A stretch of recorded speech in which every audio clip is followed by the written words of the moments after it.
Books make you hope. Books make you dream. Books make you laugh. Books make you scream.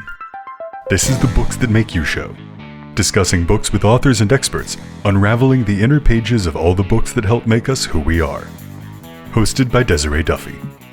Welcome, one and all. It is time for the Books That Make You show. I am your host, Desiree Duffy, and today we're talking about books that make you live life to the fullest, no matter what hand you're dealt with. My back hurts, mostly, all the time. It hurts. That's why you sometimes see me kind of squirming in my chair. I fidget a lot. I just can never stay comfortable for too long. People, all of us, we have a myriad of health issues, right? Physical ailments that we're dealing with all the time. Some of us can't hear so well, can't see so well, or can't even talk so well. What lessons, though, can we learn from someone with cerebral palsy who lived a short 22-year-long life and had to rely on others for nearly everything? Suddenly, my back, it doesn't hurt so bad. Today, we're talking with Steven Gardner. He's the author of the book, Jabberwocky, Lessons of Love from a Boy Who Never Spoke.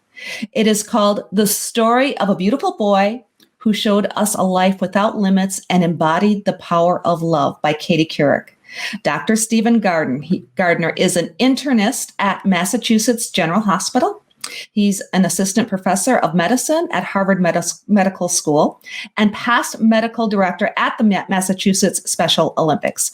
He is a past winner of the Harvard Medical School Humanism in Medicine Award.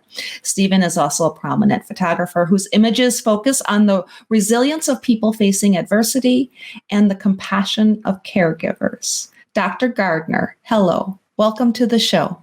Hi, Desiree. Thank you for having me on. It is my pleasure. Your book, this book, is so touching, and you're getting just accolades from so many different people in different industries. Let's start by finding out and discovering who Graham was. Can you tell us about your son? Well, first of all, Graham was physically very beautiful. He was astoundingly handsome. I mean, we all think our children are that way, but he was particularly beautiful physically. But he was born with cerebral palsy, which meant that something damaged his brain, either during gestation or at childbirth, and he was unable to walk, stand, feed himself, or talk throughout his entire life. So he had a severe form of CP. It was complicated by epilepsy too, which was manifest by frustrating seizures that would come out of nowhere. But in spite of that, he had some type of internal radiance, which I've tried to write about, which impacted the people around him, the caregivers and the people who came into contact with him in a profound way. And tell us a little bit about the book. I mean, this is why you wrote the book. Set the stage for us, if you could. Sure. So I think the main notion in the book is about love and how this boy who couldn't speak was able to inspire that feeling that we all crave, the fullness of our hearts, that feeling that we have when we see something in front of us that makes us almost tear up or maybe get goosebumps. It's as if there's something chemical changing in us for those moments. And those are wonderful moments. And around this boy, there were a lot of those moments.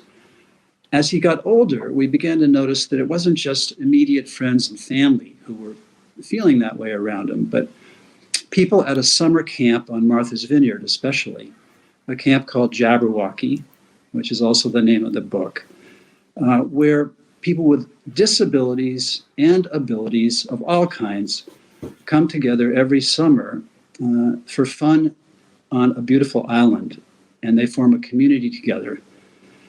And together, let's just say they embrace one another's differences in a remarkable way. And they have open hearts, and we feel that we're all equal there. And the feeling that exists there is the opposite of loneliness, in the beautiful phrase of Marina Keegan. Another term for that is Jabberwocky love. It's just the feeling that's beyond liking one another, beyond caring for one another a little bit, but actually loving one another as a family. It sounds like an amazing place. And Graham sounds like he was an amazing individual, especially as a medical professional, as a doctor. When you talk about love and that coming from within, I mean, how did that make you feel, knowing that your son had such a severe case of cerebral palsy, but at the same time, he was bringing so much love and light into the world? How did that make you feel as a father and as a doctor? A lot of our friends thought, wow, this must be a burden to have to lift this boy all over the place, to feed him. It must be difficult. And in a way it was, but he made it seem easy to us. We did a lot of communicating by touching. It was rare that he wasn't being hugged half to death by one of his parents for most of his entire life. It was sort of a competition his mom and I had.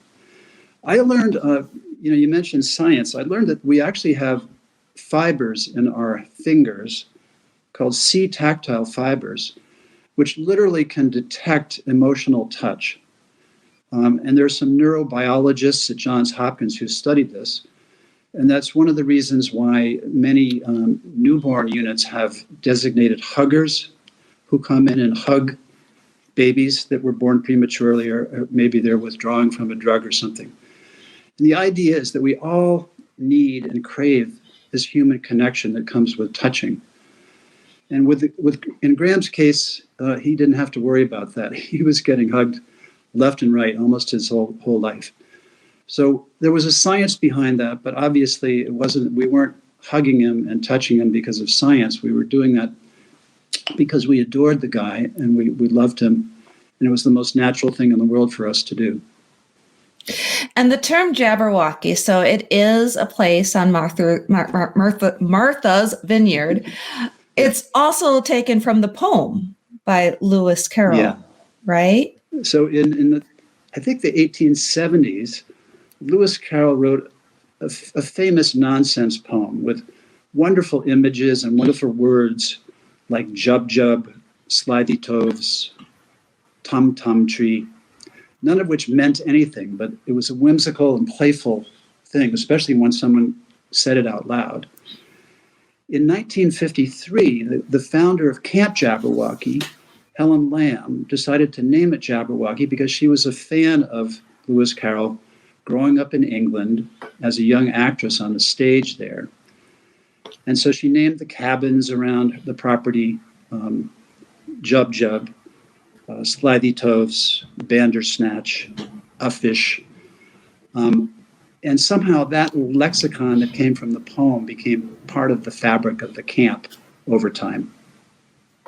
That's really cool. If you would indulge me for a moment, I would like to read something that you wrote. And I took this straight from the book, which is something that is a refrain from something that you wrote for your son. I am yours and you are mine, and we are parts of one design. Like branches on a tree, waves out on the sea, notes sung in two-part harmony. And all I really want to do is share this life with you. Can you tell us about those words? First of all, I'm known for crying at a rock fight, so be careful. You make me tear up. No, I mean, it's hard to even put into words how profound the feeling of love was for and around that boy. Sorry about the helicopter. So being with him, even though he was markedly disabled, was not hard at all. It was the easiest thing in the world because there was this aura around him, this radiance around him that was contagious. And I think, it's a cliche, but there's a saying that those who give the most themselves become full. And we felt full all the time when we were around Graham, even if we were up all night. Even if we were in a distressing situation like dealing with a seizure, we still felt full. We still felt that fullness of heart that he seemed to radiate and touch us with all the time. Now, in the notes that I have here, it says that a 15-year-old girl cared for a completely disabled adult with joy and without any complaint. Can you tell us about that? Yeah. When I first got to Camp Jabberwocky as one of the camp doctors, it had already been in existence for 40 years or something like that. It was the first sleepover camp for kids and adults with disabilities in the U.S., or maybe the second, because there was also Crip Camp in upstate New York right about the same time. But in that place, people came together with abilities and disabilities and formed a community. And over time, it just became sort of a diaspora, campers and counselors who became a family. And in that family, some very young people would appear, typically junior high school kids from the island, young high school kids from the island, Martha's Vineyard I'm talking about. And they would watch their older peers taking care of people with disabilities. And by the time they were even 15 or 16 years old, they seemed to have gotten this satisfaction and even joy that goes with taking care of another person. So even though I'd been a physician for many years at that point in time when I went to Camp Jabberwocky for the first time, I was literally stunned to see these young people who were able to do that with a smile on their face, laughing all day and all night. And they were very, very young. And the way I interpret that is that environmentally they grew up seeing other people who behave that way, seeing other people who were compassionate, funny, whimsical, playful, and loving. And they wanted to be like those people, even when they were that young. So even though I'd been surrounded by remarkable doctors and nurses for many years at Mass General Hospital in Boston, seeing these teenage kids behaving that way just struck me in a profound way. Mm-hmm, mm-hmm. Yeah. And I have to imagine, too, upon reading this beautiful book, people can apply this to their own lives. You know, we sometimes get so wrapped up in our physical being and how we feel. And when you're giving like that, I feel like that's ultimately the message. When you're giving, you're going to be receiving, too. Desiree, most of us are down there, the volunteers, for about 2 weeks each summer. And one of the paradoxical gifts of the experience is that for 2 weeks, you don't have to think about yourself. You don't particularly care whether your t-shirt's dirty. You don't particularly care whether your hair hasn't been shampooed lately. There's sand on the floor of the Jeep. You're just thinking about other people the whole time. And in a paradoxical way, it's a wonderful and refreshing break from thinking and worrying about ourselves. Yeah. What do you mean by the opposite of loneliness? What does that mean? So that's a phrase coined by Marina Keegan, who graduated from Yale and tragically died shortly after graduation. And she was trying to describe the feeling that she had among intimate friends who had come together in a beautiful place, spent time together, and then they were about to leave and go off into their own lives. At the end of Camp Jabberwocky, we have that same feeling that we've had this remarkable, almost otherworldly experience with these people. And then we all have to get on a ferry boat one day and go back where we came from. And when Marina Keegan was thinking about it at the end of college, she tried to find the right word for that feeling. And she couldn't really figure out the exact word for it. So she just said, well, that feeling is the opposite of loneliness. As I interpret it, she meant it's a feeling of belonging to a community, a feeling of belonging to a family, an extended family with funny people who love being silly. By the way, one of Camp Jabberwocky's mottos is, we take our silliness very seriously. But so these are people that you can laugh with, be playful with, but also obviously be profoundly supportive of, and in the end, love one another as equals. And does that tie into the slogan, the best way to explain it is to do it? So the best way to explain it is to do it is painted on the back of one of the Camp Jabberwocky vans. And 25 years ago, when I first showed up there, I saw that slogan and wondered what it meant. 25 years later, I'm still wondering what it meant. But I think I have the general idea. And I think the general idea is that rather than explain to somebody else what it's all about to take care of someone, to assist somebody, to be part of a community and part of a family, you just do it and let other people observe that.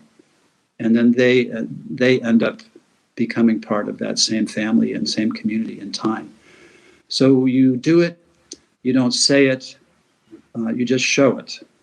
At least that's my interpretation of it. And other people at camp might have different interpretations. And why is it? And how does it feel, I guess? And feel free to hold up the book. I think you have a copy handy there. Yeah. If you want to hold it up. Why share Graham's story? Why was this so important to you? When I started writing it really wasn't for anybody else but myself, Desiree. There were things that happened to us that I never wanted to forget.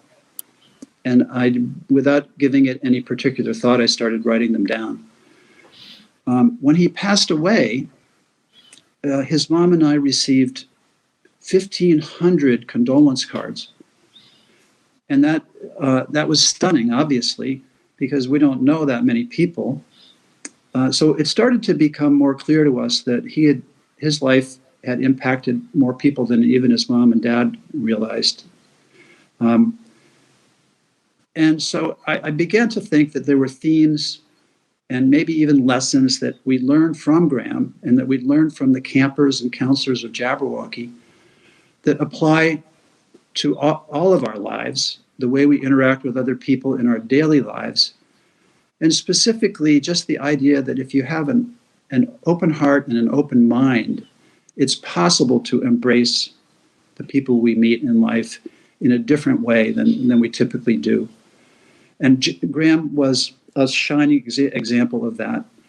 And so I think telling his story is a way of just sharing that message and sharing the joy and the fun and the whimsy of this magical camp on Martha's Vineyard that I feel so lucky to be part of.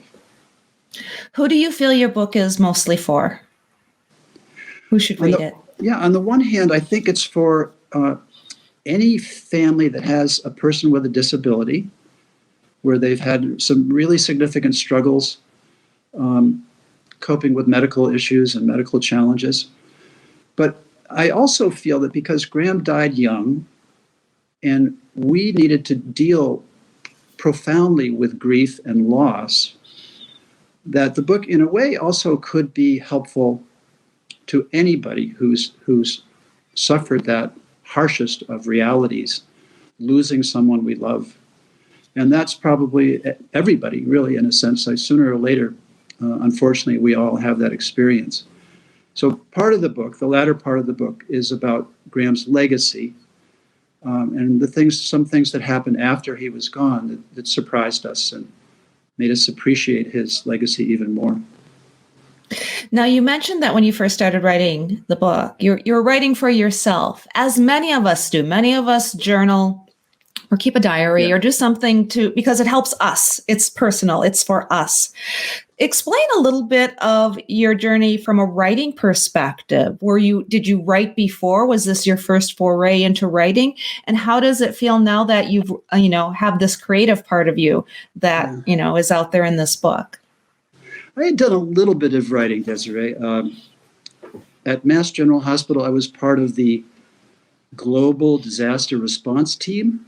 So I had the opportunity to go overseas a few times, and I wrote some stories about things I saw in Haiti. They were very short form stories, vignettes. So I had a little bit of a background there, actually more so in photography, more so taking pictures. So the story writing evolved over time. I realized that you have to be willing to write a really crappy first draft and start from there. There's another word for that, besides crappy. Mm-hmm. And, over in some strange organic way, the stories began to sort of form into chapters that weren't quite chronological. I didn't want them to be totally chronological, but eventually they kind of took the form of a book. Yeah. And you mentioned your photography too. Do you want to talk a little bit about that? Sure. By the way, if your listeners want to go to jabberwockybook.com, there's tons of photography there of the campers and the counselors and the island, as well as Graham. But when I first started there, it was 25 years ago, so we didn't all have cell phones with cameras in them. And someone said, Dr. Steve, why don't you take pictures of these adventures, because no one else is going to do it.